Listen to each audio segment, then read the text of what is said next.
करते हैं आज का जो हमारा टॉपिक है एथलेटिक्स।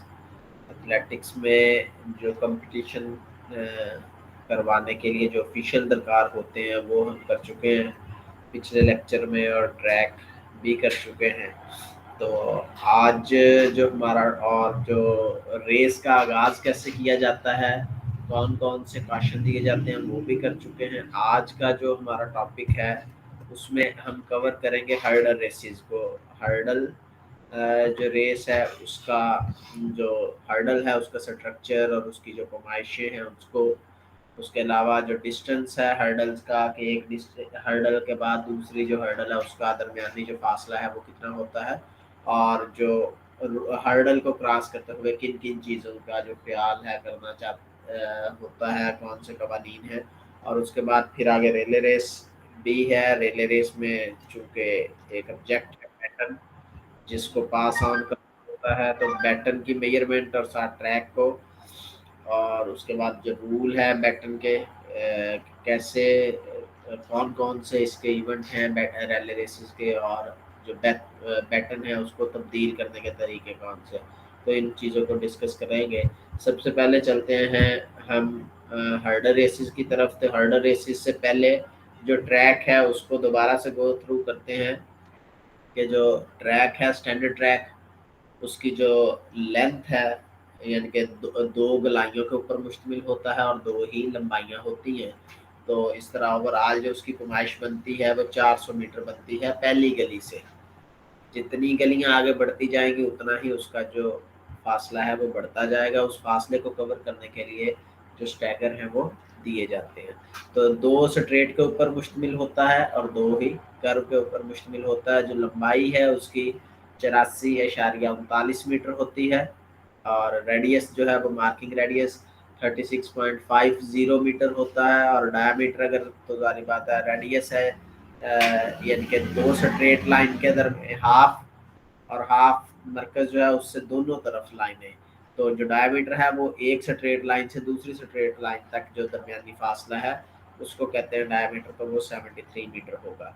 उसके बाद इनर कर्व हाइट उसकी वो 0.05 मीटर से 0.065 मीटर तक उसकी जो हाइट है वो होती है, और जो विड्थ है वो 0.05 से 0.25 मीटर होती है।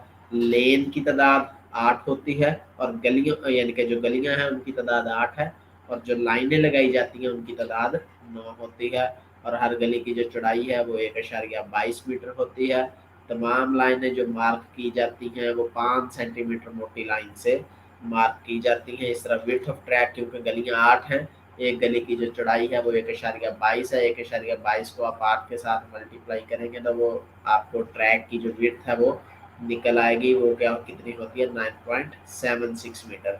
और उसके अलावा सेफ्टी जोन होता है इनर साइड के ऊपर भी और आउटर साइड के ऊपर भी, ताकि खिलाड़ी जो है वो बिल्कुल आखिरी गली में भाग रहा है अगर 8वीं में के साथ दीवार ना हो। कम से कम जो सेफ्टी जोन है वो 1 मीटर का बाहर वाली साइड के ऊपर भी, और इसी तरह अगर खिलाड़ी अंदर वाली गली के में भाग रहा है तो बिल्कुल ही उसके साथ जो ट्रैक का अख्ताम ना हो जाए, बल्कि अंदर वाली साइड के ऊपर 1 मीटर तक ट्रैक जो है वो होना चाहिए। उसके अंदर फिर ग्राउंड जो है वो घास का जो मैदान है वो होता है आधुनिक तौर पर। तो ये ट्रैक की मेजरमेंट है, ये हम पहले डिटेल में डिस्कस कर चुके हैं। आज का जो हमारा स्पेसिफिक टॉपिक है हर्डल रेसेस है। तो हर्डल रेसेस को दो कैटेगरीज में जो है वो तकसीम किया जाता है।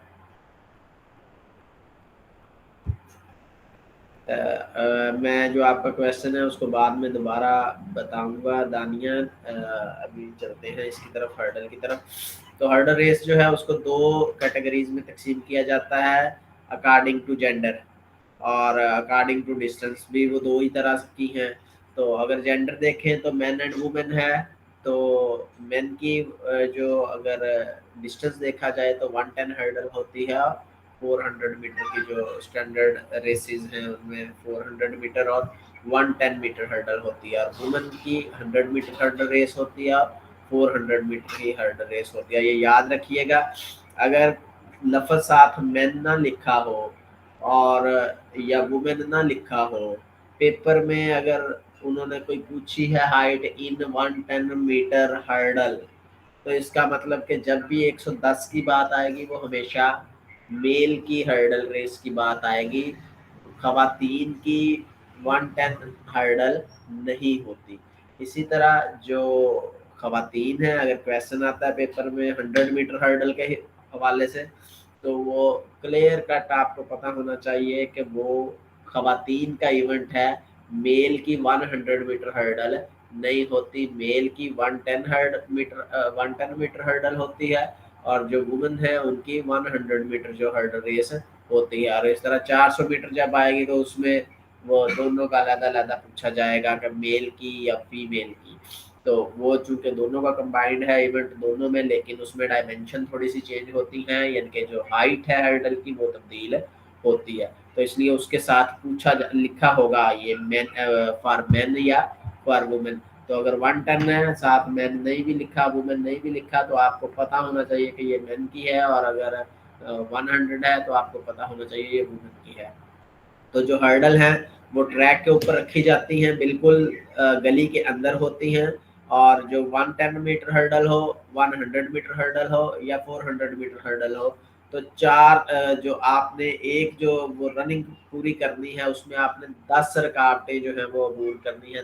10 फ्लाइट होती हैं, आपने 10 रुकावटें उसमें अबूर करते हैं। और इन हर्डल ये नहीं है कि जी एक इवेंट के लिए स्पेशल हर्डल बनाई जाएगी एक हाइट की, और उसके बाद जब अगर दूसरा इवेंट करवाना है तो उसकी जो हर्डल लहदा से होगी, बल्कि एक ही हर्डल होती है। उसका साइज जो है हाइट वाइज उसको एडजस्टेबल किया जा सकता है, यानी कि उसमें दिया होता है, आप उसको जो नट है उसका ऊपर करके, या स्प्रिंग नुमा होता है तो उसको खोल के जो ऊपर वाली हाइट है उसके मुताबिक एडजस्ट कर सकते हैं।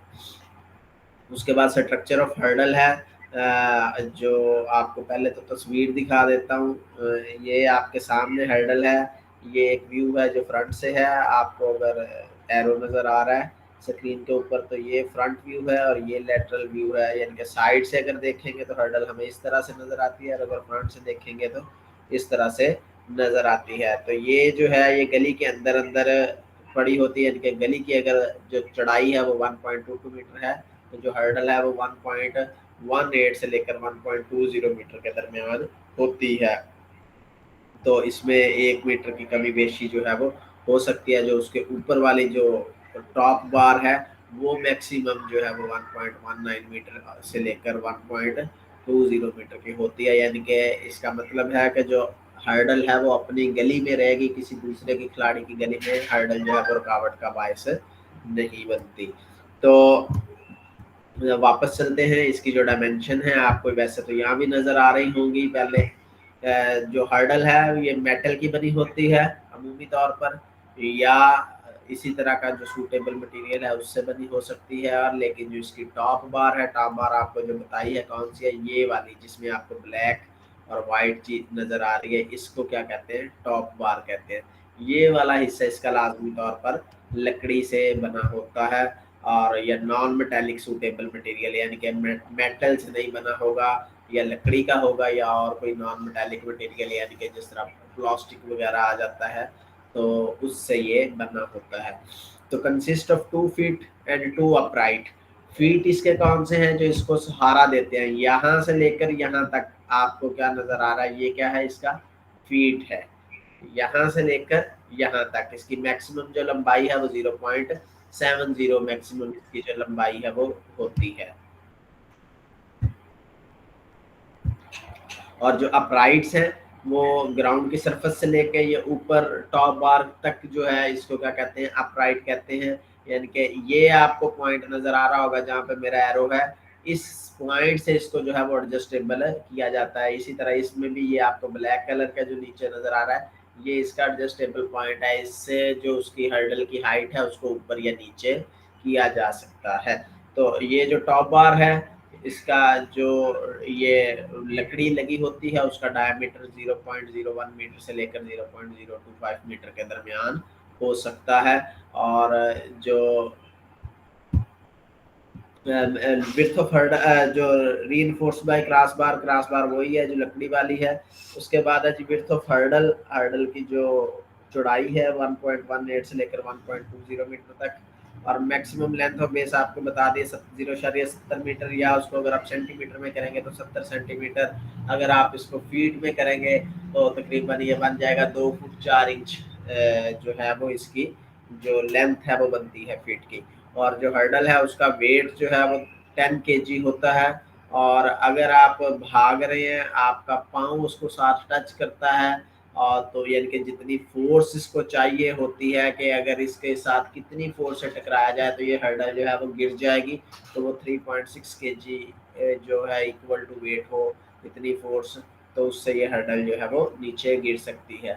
हाइट ऑफ टॉप बार जो है वो 70 mm होती है चौड़ाई उसकी, और जो थिकनेस है बार की वो 10 से 25 mm के दरमियान हो सकती है। जो ऊपर वाला हिस्सा है वो बिल्कुल राउंडेड शक्ल में होगा, लकड़ी वाला हिस्सा, ताकि खिलाड़ी जो है अगर उसके साथ टकराए भी तो उसका जो कोना है वो लग के उससे जो इंजरी का खतरा ना हो। तो जो टॉप बार है उसके ऊपर पेंट किया जाता है ब्लैक और वाइट का, यानी कि उनको फिर पट्टियां कहा जाता है। जो पट्टियां हैं वो आपकी जो हर्डल की वाइडनेस है उससे 0.25 मीटर जो है वो आउटसाइड होती है। यहाँ से आपको नजर आ रहा है कि ये देखिए यहाँ से लेकर यहाँ तक जो है ये वाइड है, यानी कि हर्डल की स्पेस जो फ्रेम है वो यहाँ तक खत्म हो रहा है, लेकिन इससे ये 0.25 मीटर बाहर है। और इस तरह पेंट किया होता है, इसको टॉप जो है वो टॉप बार कहते हैं। ये जो इसकी हाइट है वो 70 mm या इसको 7 सेंटीमीटर कहा जा सकता है कि इसकी जो चौड़ाई है लकड़ी की वो 7 सेंटीमीटर होती है। लंबाई है जैसा कि आपको पता है यानी कि 1.20 मीटर, उसमें से एक जो सेंटीमीटर मिलीमीटर है उसमें कमी बेशी हो सकती है। तो ये इसका स्ट्रक्चर होता है। उसके बाद डिस्टेंस है हर्डल रेसेस का, अगर तो 100 मीटर है। अब 100 मीटर किसका है? सिर्फ फीमेल का। तो जो स्टार्ट लाइन है वो 5 सेंटीमीटर जो लाइन है वो लगाई जाती है 100 मीटर में, बिल्कुल स्ट्रेट में ही भागा जाता है, यानी कि जो 100 मीटर रेस है उसमें कोई कर्व नहीं होती, तो वो बिल्कुल स्ट्रेट भागना होता है। हर खिलाड़ी ने अपनी अपनी लाइन में दौड़ना है। 5 सेंटीमीटर जो मोटी लाइन है, तमाम ट्रैक की लाइनों की मोटाई 5 सेंटीमीटर होती है। जो स्टार्ट लाइन है वो भी 5 सेंटीमीटर है और जो फिनिश लाइन है वो भी 5 सेंटीमीटर है।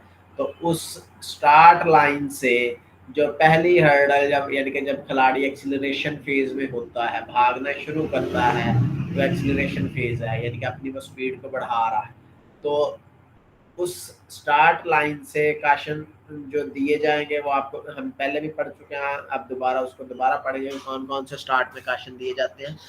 तो जब काशन दिया जाएगा उस स्टार्ट लाइन से जब खिलाड़ी भागना शुरू करता है, तो जो पहली हर्डल आएगी वो 100 मीटर हर्डल है यानी कि खवातीन की है। तो पहली हर्डल का फासला कितना होगा स्टार्ट लाइन से? 13 मीटर होगा। उसके बाद इस 13 मीटर से लेकर जो दूसरी हर्डल आएगी 13 मीटर के बाद 8.5 मीटर, यानी कि अगर मजमूई तौर पर देखें तो स्टार्ट लाइन से 21.5 मीटर के फासले के ऊपर दूसरी हर्डल जो है वो पड़ी होगी। अगर मजमूई तौर पर स्टार्ट लाइन से ही तीसरी हर्डल का फासला देखें तो इसी में 8.5 यानी कि 21.5 है, और 8.5 आप इसमें और ऐड कर दें तो 21.5 प्लस 8.5 जो है यानी कि 30 मीटर के ऊपर आपकी जो है वो तीसरी हर्डल मौजूद होगी। तो इस तरह यानी कि हर्डल का जो फासला है वो होता है।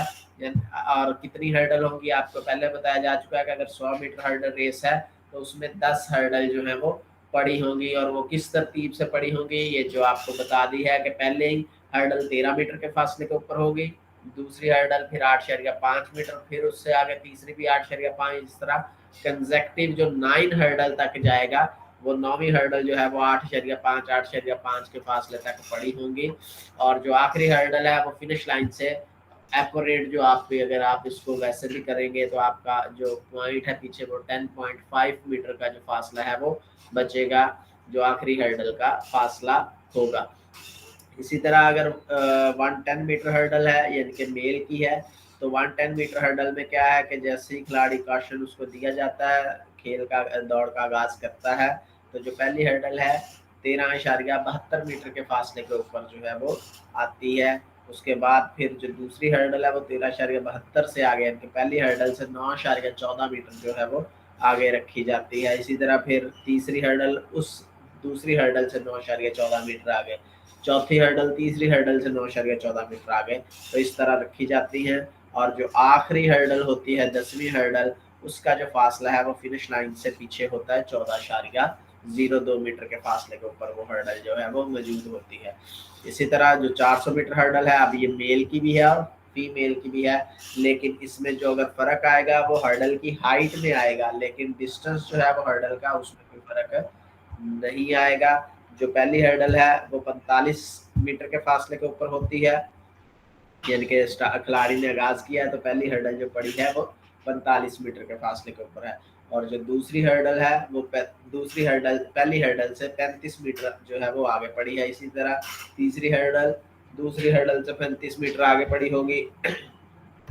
तो इसी तरह सारी जो अगर फर्दर जितनी भी हर्डल है वो सारी पहली यानी कि उस हर्डल से उसकी जो पिछली हर्डल है उससे 35 मीटर के फासले के ऊपर आगे पड़ी होंगी। और जो आखिरी हर्डल होती है वो फिनिश लाइन से 40 मीटर, क्योंकि देखिए कि 400 मीटर हर्डल है, 400 मीटर है, 10 हर्डल है, तो इसका मतलब एवरेज फासला कितना आता है, 400 तकसीम 10 करें तो 40 मीटर के फासले के ऊपर तमाम हर्डल मौजूद होनी चाहिए। अब चूंकि पहली जो है वो कितने फासले के ऊपर पड़ी है, 45 मीटर के फासले के ऊपर, तो इस वजह से जो आखिरी हर्डल है वो कितने फासले यानी कि जो दरमियान वाली जो है वो 35 और आखिरी वाली जो है वो 40 मीटर के फासले के ऊपर जो है वो हर्डल पड़ी होती है। तो हर्डल की हाइट है ये तब्दील होती रहती है। अगर 100 मीटर हर्डल है खवातीन के लिए जो हाइट है उस वो कम होती है, और जो मर्द हैं उनके लिए जो हर्डल की हाइट है वो ज़्यादा होती है। खवातीन के लिए 0.838 मीटर जो है वो हाइट होती है, और जो मेन है 110 हर्डल के लिए 1.067 मीटर जो हर्डल की हाइट होती है। तो इसी तरह 400 मीटर में अगर देखें तो उसमें भी फ़र्क है। जो मेन है उनके लिए 0.914 मीटर है, यानी कि तकरीबन 3 फुट बनता है, और जो खवातीन हैं उनके लिए 0.762 मीटर जो हाइट बनती है। तो इस तरह ये हर्डल का जो है वो हाइट वाइज इसका जो फ़र्क होता है। अब एक इसमें आती है स्टिपल चेज हर्डल। तो स्टिपल चेज का क्वेश्चन अमूमी तौर पर पेपर में भी पूछा जाता है, 2017 के पेपर में भी पूछा गया था, गालबन 2019 के पेपर में भी पूछा गया था, तो ये क्वेश्चन पूछा जाता है। तो स्टिपल चेज मेन के लिए भी होती है और वुमेन के लिए भी होती है, और दो तरह के इसमें कैटेगरी है इवेंट की, एक 3000 मीटर स्टिपल चेज है और एक 2000 मीटर स्टिपल चेज है। तो जो मेन है, मेन के लिए उसकी जो हाइट है वो 0.914 मीटर है, यानी कि जितनी 400 मीटर हर्डल में मेन के लिए हाइट होती है वही होती है, और जो खवातीन है उनके लिए जितनी 100 मीटर हर्डल में हाइट होती है वो होती है 0.838 मीटर जो है वो खवातीन के लिए इसकी हर्डल की जो हाइट है होती है। लेकिन स्टिपल चेज वाली हर्डल और ये जो आम हर्डल है ये 10 है, वो कम होती है, यानी कि ये 10 आपने कवर करनी है, उनकी तादाद कम होती है हर लैप में, लेकिन उनका उसका जो वेट और डिस्टेंस है उस यानी कि जो फ़र्क है डिस्टेंस का भी वो भी ज़्यादा होता है। और दूसरा उसका ये जो क्या उसे कहते हैं स्ट्रक्चर उसका उसमें भी डिफरेंस होता है, यानी कि वो हर्डल का वेट भी ज़्यादा होता है और उसका स्ट्रक्चर में भी डिफरेंस होता है। ये बात अपनी अपनी गली के अंदर रहती है, उसमें इस तरह का कोई नहीं होता। वो ओवरऑल तकरीबन 4 मीटर जो है उसकी 3.66 मीटर के करीब उसकी जो हाइट है वो बनती है। उसको आगे करते हैं स्टीपल चेज को। तो 3000 स्टीपल चेज मीटर है, 3000 मीटर स्टीपल चेज रेस है। तो इसमें टोटल जो जंप है वो 35 होते हैं, जिसमें 28 हर्डल जंप होते हैं और 7 जो है वो वाटर जंप होते हैं। तो ये तो आ गया क्लियर जी। 3000 मीटर है, इसका मतलब स्टैंडर्ड ट्रैक है आपका कितना है 400 मीटर का, तो 400 ज़रब 7 अगर करें तो 250 मीटर, यानी कि जो इस खेल का इस दौड़ का आगाज होगा वो जो फिनिश लाइन है या स्टार्ट लाइन है उससे दो, यानी कि जो फिनिश लाइन है उससे 200 मीटर पीछे से इसका आगाज जो है वो होगा, यानी कि 7 चक्कर पूरे आपने करने हैं, और जो 2.5 चक्कर जो आधा चक्कर है वो आपने उसके साथ लगाना है 200 मीटर का। तो 7.5 चक्कर जो है वो लगाए जाते हैं। तो इसमें पहले लैप में पहले 200 मीटर में कोई हर्डल नहीं होती, उसके बाद जो हर लैप आता है यानी कि 7 चक्कर आते हैं, तो हर चक्कर में जो आम हर्डल हैं उनकी तादाद 4 होती है, 7 ज़रब 4 आप करेंगे तो उसको डेफिनेटली 28 बन जाएगा। तो 28 हर्डल यानी कि हर एक चक्कर में जो 400 मीटर का आप चक्कर निकाल रहे हैं उसमें 4 आपने हर्डल क्रॉस करनी है और एक आपने वाटर जंप होता है उसको क्रॉस करना होता है। तो 7 चक्कर आप जब निकालते हैं तो 7 ही वाटर जंप आ जाएंगे और एक चक्कर में क्योंकि 4 हर्डल हैं तो 28 वो आ जाएंगे। इस तरह जो टोटल जंप खिलाड़ी को लेने पड़ते हैं वो 35 जंप लेने पड़ते हैं 3000 मीटर में। जो 2000 मीटर है, कंफ्यूजन सबसे बड़ी ये है, पेपर में भी ये क्वेश्चन पूछा गया था और अमूमी तौर पर ये क्वेश्चन तकरीबन सभी का ही गलत था। उसकी वजह क्या है कि हम वो समझते हैं कि ऊपर वाली तो 3000 मीटर है तो उसके तो 7.5 चक्कर हैं, चले जी पहले 200 मीटर में नहीं है तो 7 4 28 है, तो इसका मतलब भी हाँ एक चक्कर में 4 हर्डल आ रही है और एक वाटर जंप आ रहा है, यानी कि एक चक्कर में 5 जंप है। तो इसमें भी इसी तरह 25 बन जाएंगे कि 2000 मीटर है तो 25 जंप होंगे। इसमें ऐसे नहीं होता, 2000 मीटर में 20 हर्डल नहीं होगी, यानी कि अगर आप वो चक्कर के हिसाब से लिखेंगे कि 4 हर्डल हैं तो इसमें पहले जैसे उसमें पहले 200 मीटर में कोई नहीं होती हर्डल, इसी तरह इसमें भी 200 मीटर में कोई हर्डल नहीं होती। तो बकिया जो फासला बचता है वो 1800 मीटर बचता है। तो 1800 मीटर के हिसाब से फिर हर्डल की जो वो रखी जाती है, तो वो 18 जो है वो हर्डल मौजूद होती हैं और 5 उसमें वाटर जंप मौजूद होते हैं, क्योंकि 5 चक्कर निकालने 5 लैप तो 5 वाटर जंप होंगे और 18 हर्डल होंगी। हर लैप में 4 हर्डल होंगी। पहला जो लैप होगा यानी कि 200 मीटर, ये जो 200,000 मीटर की रेस का आगाज है वही स्टार्टिंग लाइन होगी, वही फिनिश लाइन होगी, लेकिन जो पहला 200 मीटर है उसके दौरान कोई हर्डल नहीं आएगी। जो पहली हर्डल है वो आगाज से कोई तकरीबन 200 मीटर क्रॉस करके और फिर आगे जो है वो 70 मीटर के फासले के ऊपर तकरीबन जो है वो हर्डल आती है। तो first jump is at the third hurdle of a lap, जो पहला जंप होता है वो 2000 मीटर में। तीसरा थर्ड हर्डल जो है वो ऑफ लैप होती है। Previous hurdle shall be removed until the athlete have passed them with for the first time. तो जो डिस्टेंस है from start to the beginning of the first lap shall not include any jump, यानी कि जो start beginning है उससे जो पहले लैप तक जो लैप है वो काउंट किया जाता है जब हर्डल आगाज होती है। तो 3000 मीटर रेस में क्योंकि पहले 200 मीटर है तो उसमें वो लैप काउंट नहीं होगा। जब वो 200 मीटर कवर करके जब आगे शुरू करेंगे तो तब वो पहला लैप जो है वो कंसीडर किया जाता है, तो इसलिए उसको लैप कंसीडर किया जाता है। पहले वाली बिगिनिंग वाले में 200 मीटर में कोई हर्डल नहीं होती। तो there shall be 5 jump in complete lap, एक लैप जो है वो उसमें 5 जंप होते हैं जिनमें से 4 हर्डल वाले और एक वाटर जंप जो है वो होता है।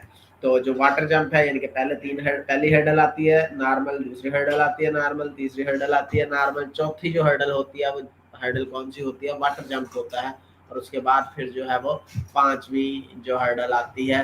तो इस तरह जब 5 हर्डल खिलाड़ी क्रॉस करता है तो एक लैप उसका जो मुकम्मल होता है। और इस तरह उसने अगर 2000 मीटर है तो 5 लैप करने हैं और अगर 3000 मीटर है तो उसने 7 लैप करने होते हैं। तो ये स्टीपल चेज रेस उसको कहते हैं। Width of steeple chase hurdle, अब उसमें आपने पढ़ा था कि 1.20 1.18 से लेकर 1.20 मीटर थी हर्डल, यानी कि हर्डल सिर्फ अपनी गली के अंदर, क्योंकि उसमें खिलाड़ी अपनी अपनी गली के अंदर दौड़ते हैं, तो इसमें जो खिलाड़ी हैं वो पहली लाइन में या दूसरी लाइन में भी आए होते हैं। तो वहां से जो यानी कि इसमें नहीं है कि आपने अपनी लाइन में ही दौड़ना है, आप पहली गली के पास भी आ सकते हैं। तो इसलिए जो विड्थ है स्टीपल चेज की हर्डल की वो 3.94 मीटर होती है और जो हर्डल है वाटर जंप का उसकी जो विड्थ है वो 3.66 मीटर जो है वो होती है। टॉप बार जो है उसकी 70 सेंटीमीटर थी, तो इसमें कितनी है 12.7, उसमें 7 सेंटीमीटर थी, इसमें 12.7 सेंटीमीटर या उसको 0.127 मीटर भी कहा जा सकता है। उसमें वेट ऑफ हर्डल था सिर्फ 10 केजी, इसमें जो हर्डल का वेट है वो 80 से 100 केजी तक होता है। तो इसके बाद उसमें बेस थी 70 सेंटीमीटर की, इसकी जो बेस है वो दोनों तरफ बड़ी होती है और 1.2 से लेकर 1.4 मीटर तक इसकी जो बेस है वो दोनों साइड के ऊपर होती है, यानी कि आगे वाली साइड के ऊपर भी होती है और पीछे वाली साइड के ऊपर भी होती है। इसी तरह जो विड्थ है, अगर वाटर जंप है, वाटर पिट जिसे कहते हैं, जिसमें पानी होता है भरा हुआ, तो उसका जो विड्थ है वो 3.66 मीटर होती है, और पानी की जो डेप्थ है वो 0.50 मीटर होती है, और इसमें अप्रोक्सीमेट जो कमी बेशी है वो 0.05 मिलीमीटर की जो है वो यानी कि 5 मिलीमीटर की जो कमी बेशी हो सकती है। और ये 1.20 मीटर जो है वो उसकी डेप्थ ऊपर की तरफ जब हो जाती है तो तब तक रहती है। उसको क्लियर करता हूँ मैं आपके सामने, ये तस्वीर है, ये वाटर जंप है और ये हर्डल है।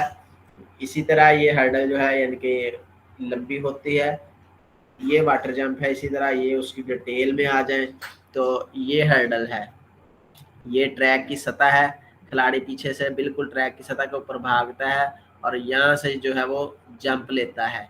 तो जब वो यहाँ से जंप लेता है तो ये जो है इसी तरह डेप्थ होती है, यहाँ पर पानी मौजूद होता है, तो खिलाड़ी इस पानी के अंदर जो है वो छलांग लगाता है और फिर यहाँ से जो अपना आपको रिकवर करता है और फिर आगे ट्रैक की सरफेस के मुताबिक बिल्कुल जाता है। तो वाटर लेवल जो है, वाटर लेवल की आपको ये लाइन नजर आ रही है, तो ये सारा क्या होता है, वाटर उसमें मौजूद होता है।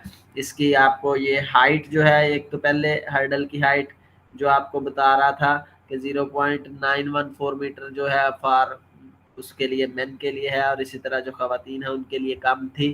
तो ये जो टॉप बार है वो जो 100 मीटर की हर्डल थी या 110 मीटर की हर्डल थी उसमें ये कितना था, 7 सेंटीमीटर का, तो इसमें ये 12.7 सेंटीमीटर का जो टॉप बार है वो होता है।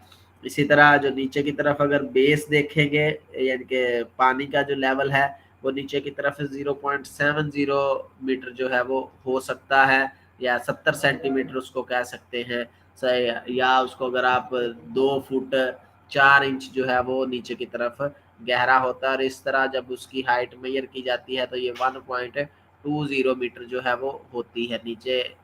इस तरह फिर उसका कर्व जो है वो बनती है और ये एंगल बनता है 12.4 का जो है वो एंगल बनता है, और उसके मुताबिक फिर जो ट्रैक की सरफेस तक ये उसी एंगल में जाता है। तो ये सारा जो है वो पानी उसमें फिल्ड होता है।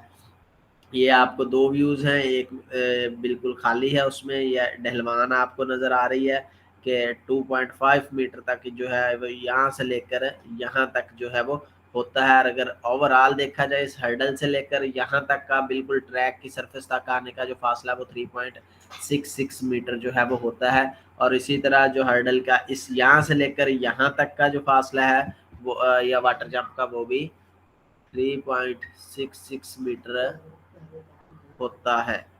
एरो काफी सर ये समझ नहीं आई, एरो बहुत ज्यादा शो हो रहे हैं और मेजरमेंट समझ नहीं आ रहे।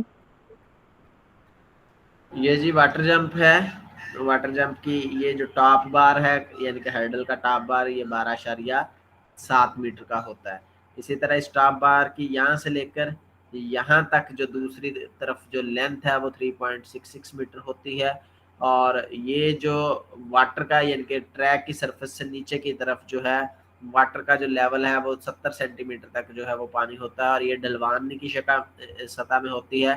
तो ये जो एंगल नीचे बनता है वो 12.4 का जो डिग्री का एंगल जो है वो बनता है। इसी तरह ये कितना चौड़ा होगा, तो ये भी 12 अगेन 3.66 मीटर जो है उसकी होती है।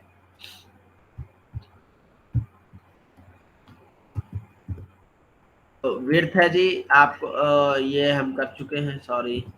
आगे है स्टार्ट के जो खेल का आगाज है वो दौड़ का हर्ड रेस का वो कैसे किया जाता है। स्टार्ट आपको बताया जैसे कि 5 सेंटीमीटर जो है वो लाइन होती है, स्टार्ट लाइन उसे कहते हैं। 100 मीटर या 110 मीटर हो, दोनों की स्टार्ट लाइन सेम ही रहती है।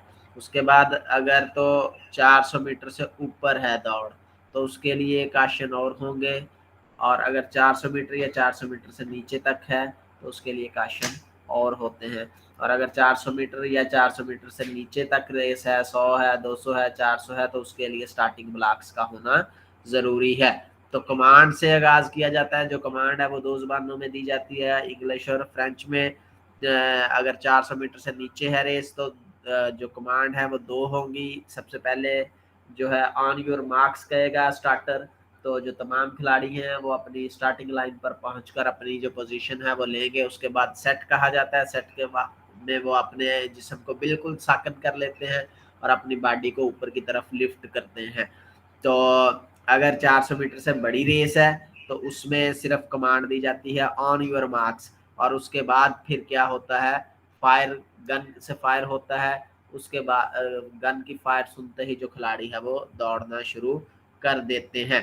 तो 3 तरीके हैं स्टार्ट के क्राउच पोजीशन में, 3 तरीके हैं, बुलेट स्टार्ट, मीडियम स्टार्ट और एलोंगेटेड स्टार्ट। ये हम पहले कर चुके हैं इन डिटेल के, बुलेट स्टार्ट कौन सा होगा, मीडियम स्टार्ट कौन सा होगा और एलोंगेटेड स्टार्ट कौन सा होगा। और उसमें जो कमांड है उसको भी हम डिस्कस कर चुके थे, और स्टार्टिंग ब्लॉक्स जो इस्तेमाल करने थे पिछले लेक्चर में हम उसको, स्टार्टिंग ब्लॉक्स कौन से होते हैं उसको भी देख चुके थे कि वो फुट प्लेट के ऊपर मुश्तमिल होते हैं जहाँ पर खिलाड़ी अपना पाँव रखता है ताकि पीछे से उसको सपोर्ट जो है वो मिल सके और पुश करने, यानी कि वो उस फुट प्लेट की मदद से अपने जिस्म को पुश करता है और आगे की तरफ वो निकलता है। तो कोर्स रूल क्या है हर्डल क्रॉस करने के? सबसे पहले कि जो खिलाड़ी है वो अपनी अपनी, अगर 100 मीटर हर्डल है, 10 मीटर 110 हर्डल है या 400 मीटर है, खिलाड़ी जो है वो अपनी लाइन में रहेगा, लाइन अपनी क्रॉस करके दूसरी लाइन में दाखिल नहीं हो सकता। जो हर्डल है वो भी उसी की अपनी लाइन में रहेगी, उसकी हर्डल किसी, ये नहीं है कि आधी हर्डल उसकी किसी दूसरे खिलाड़ी की लाइन में हो और उसको डिस्टर्ब कर रही है लेन में। तो अपनी जो लेन है, अपनी राहदारी जो उसकी है 1.22 मीटर की, उसी के अंदर उसने रहना है। अब चूंकि जो ट्रैक की मेजरमेंट है वो सबसे पहली गली से की जाती है, तो पहली गली वाला तो स्टार्ट लाइन से, अगर 400 मीटर है तो वो स्टार्ट लाइन से आगाज कर रहा है, जबकि जो दूसरी गली वाला है उसने जो कर्व ऊपर से घूमना है उतना ही उसको जो है वो फासला ज्यादा पड़ेगा, तो उतना उसको एडवांटेज दिया जाता है कि दूसरा खिलाड़ी पहले वाले खिलाड़ी से 7.04 मीटर आगे खड़ा होता है।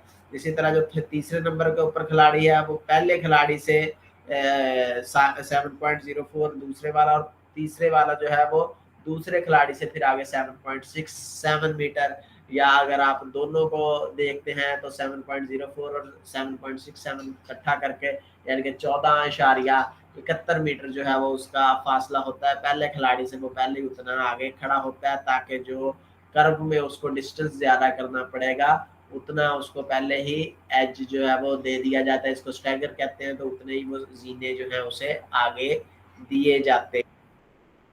तो खिलाड़ी अपनी अपनी लाइन में रहता है और अपनी लाइन में रहते हुए खेल जो दौड़ है उसका आगाज करता है। Knocking down of hurdle shall not result in disqualification और not prevent record being made, यानी कि खिलाड़ी अगर भाग रहा है उसके टकराने से हर्डल गिर रही है तो ये कोई फाउल नहीं है, अगर गिर रही है उसने क्रॉस कर लिया, अगर तो वो जानबूझ के पाँव ही अपना उसकी जो टॉप बार है उसको मार रहा है तो वो फिर जानबूझकर, एक दफा तो उसको चले, एक उसने गिरा ली खैर है, तो अगर बार बार वो उसका जो फ्रंट लेग है वही उसके साथ हिट कर रही है तो इसका मतलब है कि वो जानबूझकर उसको गिरा रहा है, तो फिर वो डिस्क्वालीफाई हो सकता है। अगर वो हर्डल को क्रॉस बार जो टॉप बार है उसको क्रॉस कर जाता है और उसकी जो पिछली लेग है उस वो टच होती है और उस वजह से जो हर्डल है वो गिर रही है, तो उस सूरत में उसको डिस्क्वालीफाई नहीं किया जाएगा और ना ही ये कोई फाउल है। उसका जो टाइम है वो एक्यूरेट जितना में वो करेगा डेफिनेटली, अगर वो इससे टकराता है तो उसकी जो स्पीड है उसमें कमी आएगी, यानी कि जारी बात है कोई चीज़ आगे से उसके लिए रेजिस्टेंस बन रही है तो रेजिस्टेंस की वजह से जो उसकी अपनी स्पीड है उसमें कमी आ रही होगी। जैसे गाड़ी चला रहे होते हैं तो ब्रेक के ऊपर अगर पाँव रखते हैं तो ब्रेक के ऊपर पाँव रखने की वजह से गाड़ी की रफ्तार जो है वो आहिस्ता होती है, तो इसी तरह अगर वो गिरा रहा है तो उसका अपना फेल है, तो उस बुनियाद के ऊपर उसको डिस्क्वालीफाई नहीं किया जाएगा। डिस्क्वालीफाई किस बुनियाद के ऊपर किया जाएगा? इफ देयर फुट और leg is at instant of clearance beside the hurdle on either side below the horizontal plane of the top of any hurdle। एक, अब इसमें 3 चीजें, एक तो वो हर्डल को जो है अभी पीछे है और उससे पहले वो उसको हिट कर रहा है यानी कि जो पाँव है उसको लगा रहा है। दूसरा वो हर्डल की बजाय, हर्डल के बिल्कुल ऊपर से आपने क्रॉस करना, उसकी बजाय जो साइडें हैं उससे निकलने की कोशिश कर रहा है, आपने क्रॉस कर दिया है हर्डल को, हर्डल के ऊपर से गुजरना है, हर्डल के नीचे से नहीं गुजर जा सकते, क्योंकि नीचे वैसे तो खला मौजूद है, खिलाड़ी अगर गुजरना चाहे तो वहां से गुजर सकता है नीचे बैठ के, लेकिन जो इजाजत नहीं है, कानून अलाउ नहीं करते। अगर खिलाड़ी ऐसा करता है, वो नीचे से गुजरने की कोशिश करता है उस हॉरिजेंटल प्लेन से, या जो टॉप ऑफ हर्डल है उसकी साइड से वो गुजरने की कोशिश करता है, तो उस सूरत में उसको डिस्क्वालीफाई कर दिया जाएगा।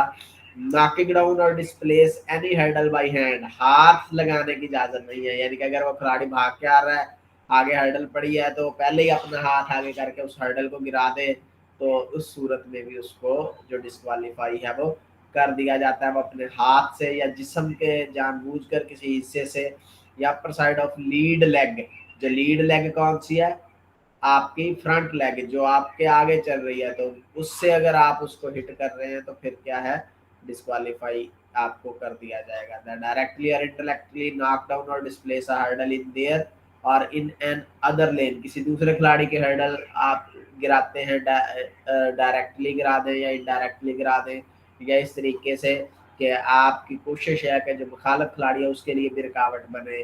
तो अगर उसकी लाइन की हर्डल गिरेगी तो जाहिर बात है उसके लिए तो रुकावट बनेगी। तो ऐसा अगर आप करने की कोशिश करते हैं तो उस सूरत में भी आप जो है वो डिस्क्वालीफाई कर दिए जाते हैं।